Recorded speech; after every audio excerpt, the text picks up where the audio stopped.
a Neil Young record came on, like his Harvest Moon record, and there's a song called Unknown Legend, which is like one of my favorite songs in the entire world.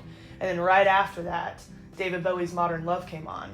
And I was like, oh, and they're two songs with totally different vibes. Modern Love is like dancing, 80s, fun, vibrant, like, you know, you can do anything. And then Unknown Legend is like being this like kind of like behind the scenes, like secretly brilliant person with a quiet life. And they very much like, the mentality sort of contradict each other with the songs, like they're very different. And then the idea of the word modern and legend, like modern is very like new age, and legend is like, you know, has years of history to it. So I loved the idea of throwing the two together, two different songs by two different artists that I love, and then making them two words that like don't go hand in hand, but then like do. And it's ended up becoming like a whole thing, which I love. So it just kind of fell into my lap with that. So yeah. So I opened in 2016, October 2016, but I was living in Seattle at the time when I came up with the idea. I was from here, so I knew I wanted to come back and live here again. But I was like, if I'm going to move back to Wilmington, there needs to be a reason. And, you know, I'm in my 20s now, I want to do it for myself. So I really came back to visit one weekend and was like, okay, I want to figure out, like, is there a cool store that I could work at, or is there something I could, you know, I didn't really think about starting something on my own. And then I came back and visited, and I kind of saw what I thought was going to start happening with downtown. Like, I was like, okay, this is becoming a small city now. Like, there's something happening here that wasn't happening when I was a kid, you know? And so on that same trip, finding a space in the Cotton Exchange, upstairs in a teeny tiny corner, I'm talking like 1/3 of the size of this, like not even, smaller than that. And I started out just selling records because there was no record store downtown. So that was my biggest incentive for doing this. Like, I was like, okay, there's the market that's missing. There's no record store downtown in Wilmington, like on Front Street. And there was nowhere with like fun, kind of edgy, pop culture clothing or anything like that, you know, or like home good. Like there was nothing with like that bit of like edge and spunk to it. There were some fun shops, of course, but there was nothing like incorporating music with pop culture, local artists, etc.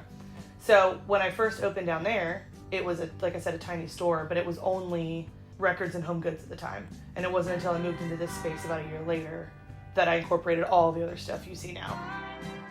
But working here has been really cool because I feel like I get to do something that I've never really done before. Like, I've always liked social media, but because I worked in mental health, there was like obviously HIPAA, so there's never anything that you're like, I'm gonna post this on the internet, you know, like there's not really like the side of it where like you're filming anything or like even really have your phone out. So it's very different, but it's cool because I've always liked, you know, online stuff, and social media is cool and fun, and like I like that people just do whatever with it. Like, I like that kind of marketing is like moving in that realm where people are just doing new things and they're doing things that weren't being done before. And it's not as much like, well, if you want to get this, then you need to be in this certain, you know, people are very much breaking out of the realm, which I really appreciate.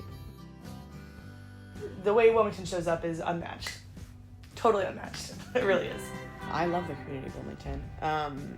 I think there's something really cool about the fact that people who don't live in Wilmington appreciate and understand the community of Wilmington from like them visiting, or like the fact that they see like Wilmington on film, and I don't know, there's elements of Wilmington that feel very familiar to a lot of people because of that. This would not exist without it. Like, I'm a huge believer, like no one gets anywhere alone. And in something like this, you most certainly don't without the support of a community. We are literally dependent on someone deciding to come in here and spend money because they believe in what we stand for, what we sell, the kind of people we are. Enjoy the fruits of your labor, you know? Like, you can't pour from an empty cup. Go on vacation. Don't feel bad about it. You know, treat your people good. Treat the community good. Show up, because you can't expect people to show up for you if you don't do the same. But Wilmington's a fantastic place to own a business. And I'm incredibly proud of how this has all come to be, and it wouldn't be without the staff and the vendors and the town itself, you know? So